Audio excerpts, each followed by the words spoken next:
The wild here doesn't whisper, it roars. Glaciers crack like thunder. Waterfalls carve paths through time. And in the middle of it all, she waits. Motor Yacht Unbridled. A sanctuary of warmth and refinement in the heart of Alaska's untamed frontier. Bears wander the shoreline. Whales breach on the horizon. Seals nap on drifting ice while you sip champagne on the aft deck. This isn't a cruise, it's a calling, and only the bold will answer. Now booking your next unforgettable charter, yachtunbridled.com or through your preferred charter broker. Hey folks, on this week's Captain's Chat, we're doing things a little bit differently. Going all per bird tier. We're going with Alaska Luxury Tours. They have a fleet, 4 of these Marquis vessels. They take some guests out. We're speaking to Brent, as the owner of the company, an absolutely phenomenal human being. He knows the back, inside and out of Alaska, and takes ultra high net worth individuals and supports yachts to make sure they get the best out of their experience in Alaska. So join us this week's Captain's Chat, and you're going to see the behind the scenes with Brent and the team at Alaska Luxury Tours. How cool. It's a perfect boat for up here. So yeah, that's... What year is she? 2014. She looks beautiful though. Pristine. Huh? D11s. Talk about comfortable though. D11s. Yeah, D11s, IPS, so they get pods. Right. Who draws it for you? Travis. Or Most of Jeremiah, everybody does, eh? or me. Yeah. Nice. I bring it back and forth between Seattle each year. Yeah. And then I kind of get that that's Yeah. my fix for the season. Right. Yeah, one how was inside that packet taken? is enough, you know? I've done it in 3 days, and I've done it in 14. Yeah. 14? Yeah, it's perfect. Well, just stop every night. Yeah, stop every night. For a couple of days. Yeah, because we're not running overnight. We don't run overnight. Yeah, I was closer to the inside even on this one. I don't think it's well, if the boat can go outside, we go outside. But we had like 3 days, 2 days to do it, and I'm like, it's not worth pushing it, you know? You don't want to run at night because the logs. But On any boat. But remember, like I've been doing. I did it. It wasn't a great idea. I've done that trip 10 times. Yeah. So I know where the hot springs are. Gotcha, I know I know where to go. So you tell a couple of people, and you're like, it's, I have a list every year of people that want to come. Yeah, I have too many people that want to You can add us to that list. Yeah. And that's why I sent you that Parvina, because I saw this and I was like, you know what? But it's a whole different platform. Like, this is the next level. Did you see that Parvina thing? One of the boss's boats. It just wouldn't work. The thing wasn't working anyway. I don't think it'd work up here. Well, did you see what Revelry brought? No. What did They brought a 55-foot Viking Oh, Jesus. as their tender, Yeah. but it's not even enclosed. Yeah. Like So a it's- Valhalla or like a center console? Yeah, Yeah, okay. but but it's Yeah. it's not. It's big. That's our Yeah, problem It's, too. and it's you know? rigged, Yeah. Right. but it's What's your top 4 tips for yachts? The top 5 as Cap's coming to Alaska. my top 5 Yeah. tips. Plan early, right? Yeah. Like, I mean, that's the story we've been talking about for a long time. Was Like plan 6 months ahead. Plan You 6 guys months ahead. are on me, which I appreciate. some people, you can just close it. Some people book a year in advance. You know, Yeah. that I told you about that program Infinity. They started talking with us in August of last year, and we had them dialed, and then they decided not to come back from Down south. Japan. Well, yeah, well, that's what, okay. Well, our goal is to kind of build, like we sort of got a 5-year plan with Unbridled, and that's kind of what we touched base with you first initially. And Zach's been up here for years, but it's a whole different platform what Zach's got, what he's built here. But I think, you know, for us, we have to align with a luxury, because all of our clients all want luxury. Right. Like the clients we're getting are coming from Monaco, the last group flies in on 737s. They're not messing around, you know? So it's, even for us, it's hard to find our feet here in the challenges we've got. So Well, and I think one of the biggest things is you don't know what you don't know. yeah, 100%. Right. You don't know. I've been here, but I've never been here like this. You know, I've been here 3 times to Alaska. And things It's different. change. Yeah, it's different. I mean, look, you can decide that you want to come up and just catch king salmon, and then emergency orders. Yeah. There's no Is that what this is? Yeah. It's emergency order because of lack of Lack of return. Yeah, lack of return, or they caught the catch quota, or Yeah. whatever. Emergency orders can happen for any reason, but you know, it's We'll have a little quick look around. Is that all right? Yeah. What's your favourite fish? I like the silvers. I like the coho. me too. And they coming in a couple of weeks. Yeah, well, there's just so many more of them as well. Yeah, instead of catching 2 or 3 fish a day and having an awesome day, like you can let it out in coho And they you fight get 8. hard and they're You fun. get 8 a day. Yeah, And sometimes they raise it yeah. 10 or 12 a day. We got a couple trips coming up. We like to Eastern Baranoff, where we do some good coho fishing. The next few If weeks here. it's 6 or 7, comfortably. Yeah, 6 easily. There's There's awesome. 2 heads. There's Yeah. when you go in the master. There's a full head and shower. One sweet there. thing. Yeah. Yeah. This is a perfect platform. For what? And it just kind of happened by accident. Smoking We were doing chase boats with our with one of our smaller marquees, Yeah. and then when Pushing the limits of it. well, Mangusta just wanted to wake surf. Oh, That's what they wanted it for. They brought a surfing coach, Yeah, and sweet. that's what they just wanted to wake surf with it. And then when the guests left, then they still had a few days, and the crew just wanted to wake surf. But So- but how what I don't get here with the permits, like how is this boat not got a Glacier Bay permit? Like that's what you got to buy in advance. They allow them every 10 years, Gotcha. and they change. The rules change, and we haven't been able to get it. Trust me. Yeah, Like, I'm sure you are. I mean, our halibut quota permit was 80,000. You know, it's not like, but you can't just go buy them. You have to buy a company that has one yeah, in order to get it. yeah. And That's also that's the thing. Getting the permit's one thing, but having the knowledge to use it and how to use it correctly. You know what I mean? it's such a small market. You know, I've often said, like, if you wanted to start a company here just to support you super yachts, you wouldn't make it, because there's only 4 to 6 weeks where it's really full on. And when's that? July. End of July, And- early August. July to mid-August. Right. Yeah. Okay. But the reason why we can do that is because of our larger operation. And the cruise ships come in. When do they start? Like mid-June? Mid-April No. until mid-October. Yeah. Wow. So we've been running. Next week is halfway through our season. And they go down to Hawaii after this, or they're going to Mexico, Australia, or back California? through to the Caribbean. Mid-April. What's it like up here then? Dark and cold and wet. And they're just doing the same thing. Yeah. They're going ashore, but they're not seeing the bears. They're not seeing the salmon. you never See I mean, whales. yeah, you see a lot of The whales. whales start. They Yeah. still go to the glacier. The reason people come here is the ice and the whales. Yeah. Yeah. That's why. So the glaciers are always there. Yeah. And they're doing quite a big trip. They're starting. Where's most of the starts? Up in. Seattle or Vancouver. Okay, and they're all laps, 7 days.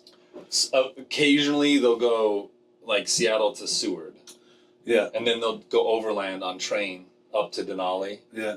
A couple of the cruise lines have resorts up there, and then you could go up there and spend a week there, and then take the train back, and then get on when the ship comes back. Gotcha. You could take it on the way down, Yeah. or you could Have you fly ever out done and one? make Or? a cruise. Yeah. I used to work on cruise ships. Oh, cool. Is that your background? Yeah. Originally, my first ship was the QE2. Oh, wow. Not the one in. Well, no. Well, it's Dubai now. Yeah, okay. Yeah. So I grew up in Arizona, and I got this job on a cruise ship, and I told my dad, I got a ship on some ship called the QE2. He goes, "That's the most famous ship in the world." I go, 100%. "Really?" Titanic, Queen Mary, and QE2, man. And he That's goes, the top he 3. goes, "Oh, what are you gonna do?" I go, "I don't really know, but I'm doing a world cruise." Awesome, man. So I did a couple years on that ship, and then my boss, he said, we were building the greatest ship in the world, the Queen Mary 2, and we want you to go be a part of it. I go, "Nah, I'm good. Yeah. I'm here. I like this." Yeah. QE2 was built in 1967. I didn't have the perspective to know that it was a real piece of work. Yeah. Like, it was old and tired. Yeah. And so I It's got moved to name. France, and that Queen Mary 2 was the biggest ship in the world at the time. Yeah. And so did that first couple years, and then I left and moved to the Caribbean. That's where I got my captain's license. It was in St. Thomas. Okay. And then worked there for a while, moved to Hawaii. On yachts there, ferries there, or? I was actually got my sea time on a ferry. Yeah, cool. And then started doing more tour type things. It's a good area. Like even now, we did a trip there, charter last, I think December. Somebody did a charter there for 10 days. It was awesome. I ran USVIs, BVIs. Yeah, I No, ran a no. water taxi in the BVI for a few years, so that's Yeah. how I kind of learned this market. Gotcha. And then moved to Hawaii, where I learned about the whale game. Yeah. And then I came here, and my first year here was 2017. And I started this company in 2018. Oh, nice. Wow. Yeah. I came up here, and I was just kind of shocked at like, why is nobody doing anything nice? Like all you have to do is walk through this harbor. Yeah. You stand out. Like I look at the top of them, yep, they're the boats. Yeah. So 1, 2, 3, 4, they're different, you know. So that's how it all sort of happened, and then this has grown from there. Apparently, people like nice things. Yeah, 100%. You know? Oh, I don't think it's well managed in your market or well. I think they do. You know what I mean? People when we first pulled up to the fuel dock, people laughed at us. What are you gonna do with those shiny boats? Yeah. You know. And then you're still here years later, and you're like, well, this is what I'm doing. Yeah. They must love this area. Yeah. So this, check this out. Well, back there too. Oh wow!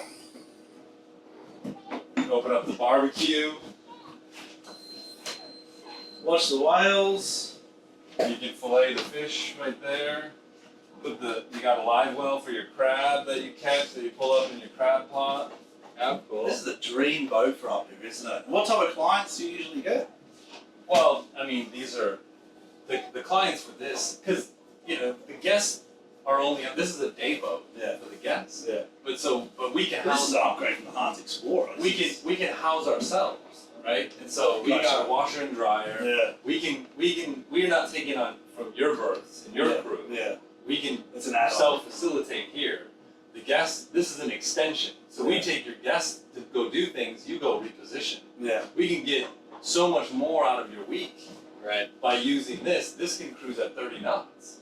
So we pick up your guests, you go, and then you take off, Yeah. and we'll be back for lunch. Or you send a stew and you can serve lunch here. It's a dream. It's a dream scenario. And then, and we just figured out how to do it and do it well. When we can get involved in the planning and the whole deal, right? Oh, cool, man. And what's the future? You see more yachts coming up here? It's not getting less. That's The true. secret's out. I think during COVID, we were in conversations with Dreamboat really early in March of that year, and they go, well, we don't know if we're going to come. And I said, listen, if you want to come, this is the year to come, because there's docks. Yeah. You can, wherever you want, you can get anything. And so they came, and the yachts that came, we didn't have COVID restrictions. We didn't have COVID here. So things were just the same, but calmer. Because you had big yachts coming in. Mm-hmm. Yeah. And then they got everything that they wanted. Yeah.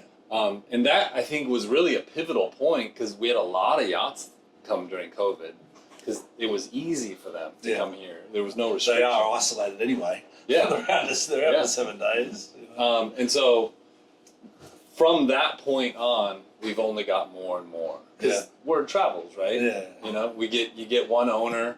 There was a small club of NFL owners, and one came, and next year we had 3. Yeah. Right? Yeah, and so they connect. Yeah. There's they easy connect. contact up there. Right. Who's coming?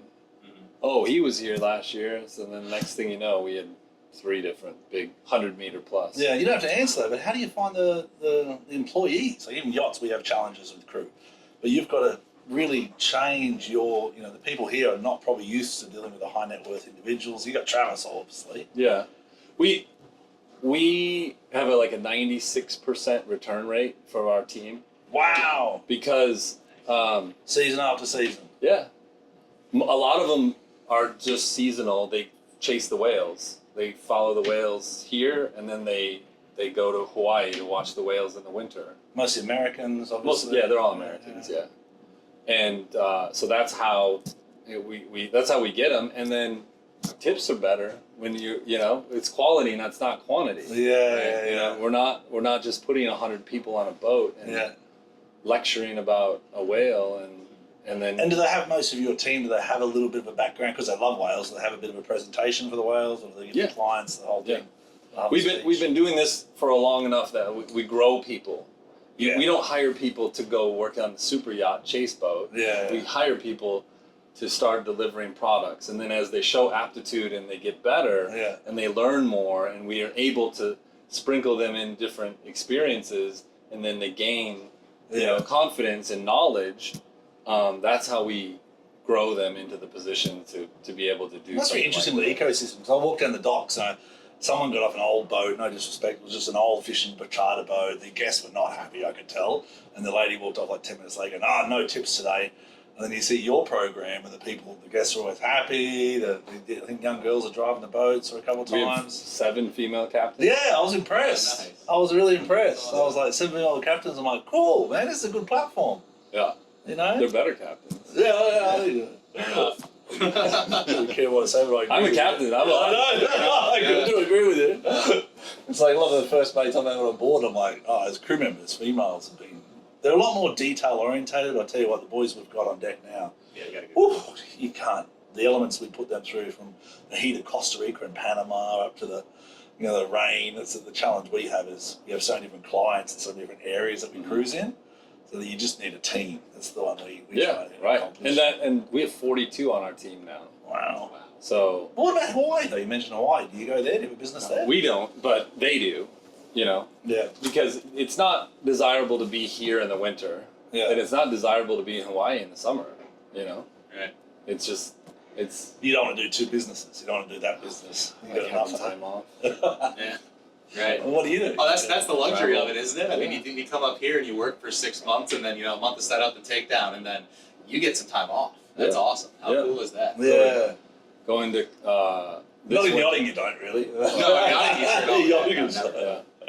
This winter I'm going to Sri Lanka. Ah, and cool. Nice. Cambodia and Thailand. I was in Thailand earlier this spring, but Sri I Lanka. was in the BVI 2 weeks ago Oh, yeah. doing a Nice. charter down there. Oh, that's awesome. Yeah, with Starlink, I mean, I can do anything anywhere now. Yeah. Do you travel a little mini one? I've got 3. This one has one. We have one in for our office, and then I've got the little How big backpack are they one. now? Because I'm seeing they're getting smaller. Size of a piece of paper. Wow. Nice. Yeah, yeah, it's great. Well, we better go track down these boys. Yeah, let's go out there. Yeah. Go down these tenders. If your brand belongs in the heart of the yachting world, this is where it happens. Yachting International Radio reaches over 1 million yachting professionals and enthusiasts every month, with 77 million impressions, 220,000 social followers, and 74,000 podcast subscribers. Our hosts are insiders, crew, captains, CEOs, trusted voices shaping the industry. This is targeted, high-impact advertising in a luxury niche. Visit yachtinginternationalradio.com/advertise. Your audience is already listening.